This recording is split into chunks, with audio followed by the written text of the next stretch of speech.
សូមស្វាគមន៍បងប្អូនទាំងអស់គ្នានឹងថ្ងៃមកកាន់វីដេអូថ្មីខ្ញុំគឹមអ៊ីមកពីប្រទេសញូហ្សេឡង់ថ្ងៃនេះធ្វើវីដេអូពីក្នុងហាងជូនបងប្អូនមើលទៀតហើយ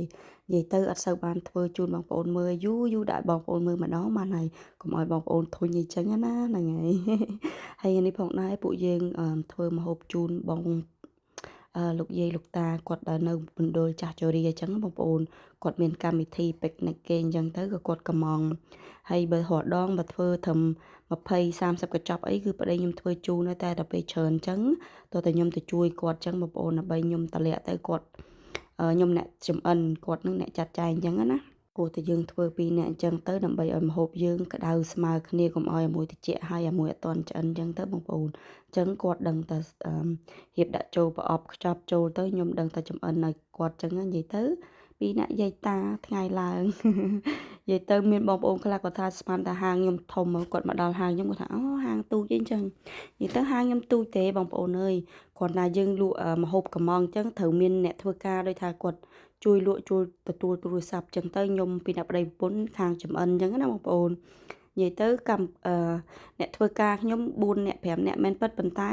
មិនបានស្មើបងប្អូនគេជួលម្នាក់ផងនឹងបងប្អូនពួកអីខ្ញុំយកសិស្សសាលាក្មេងៗ after school ហ្នឹងណាបងប្អូន3ម៉ោង2ម៉ោងតាមថ្ងៃរវល់ថ្ងៃអត់រវល់អីចឹងទៅហើយខ្ញុំយកហ្មងបងប្អូនភាគច្រើនតែគាត់ដើរដល់ហាងភាគច្រើនគាត់ដើរដល់ហាងចឹងទៅម៉ាក់ប៉ាគាត់ស្រួលដូចថាធ្វើតិចម៉ោងអីកូនគាត់ទៅមកខ្លួនឯងស្រួលបួលចឹងទៅណាបងប្អូនហើយនិយាយទៅបងប្អូនខ្មែរយើងភាគច្រើនណាអត់សូវមានហាងម្ហូបអត់សូវមាន fish and chip ទេភាគច្រើនមាន bakery មានហាងកាហ្វេមានអីចឹងណាបងប្អូនហើយបើក្តីសម័យខ្ញុំហ្មងខ្ញុំចង់មានហាងកាហ្វេបងប្អូនចង់ធ្វើកាហ្វេចង់ធ្វើ sandwich អីចឹងណាបងប្អូនប៉ុន្តែចៃដន្យណាបងប្អូនថវិកាខ្ញុំកាលហ្នឹងជំនាន់ហ្នឹងវាស្ដួចស្ដើងខ្លាំងមែនតើ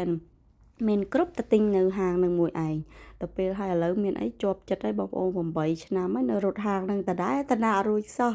រត់តាំងពីទងន់កូនប្រុស7ខែបងប្អូនឥឡូវហ្នឹងកូនប្រុសខ្ញុំអាយុចូលម៉ានហើយបងប្អូន7ឆ្នាំ8ឆ្នាំអើយចង់ផ្លិចទេ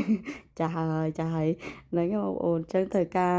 កុំឲ្យយើងឆាប់ចាស់ឆាប់ភ្លេចភ្លាំងជួយទិញ collagen ខ្ញុំម្នាក់មួយផងណាបងប្អូនណានិយាយទៅឆ្លៀតប្រម៉ូត collagen ខ្លួនឯងទៀតណាគីឡូអរេចេះតែប្រម៉ូតទៅព្រោះពេលខ្លះអីគីឡូបងប្អូនដែលតាមដានវីដេអូខ្ញុំអីគាត់អត់ដឹងថាខ្ញុំយក collagen ពី New Zealand សុទ្ធយកទៅលក់អញ្ចឹងណាបងប្អូនហើយបងប្អូនត្រូវការអីកុំភ្លេច inbox មកផងណាហ្នឹងហើយឥឡូវមកវីដេអូយើងវិញនិយាយទៅបងប្អូនហាងហ្នឹងខ្ញុំទិញតពីមន្ត្រីប៉ូលីសបងប្អូនគាត់លក់ឲ្យខ្ញុំធូរថ្លៃខ្លាំងមែនទែនគាត់លក់ខាតដើមគាត់ set up ហាងអស់75000ណាគាត់លក់ឲ្យខ្ញុំបានតែ55000ហើយខ្ញុំឲ្យគាត់តែ35000ទេ20000ទៀតខ្ញុំបងបលោះមួយអាទិត្យ200រហូត2ឆ្នាំបានដាច់ចឹងបានថាគាត់អត់ជំនាញខាងម្ហូបទេប៉ុន្តែគាត់ចង់ឈប់ធ្វើប៉ូលីសហ៎ចឹងគាត់សម្រេចចិត្តលក់ឲ្យខ្ញុំខាតដើមទៀតបងប្អូន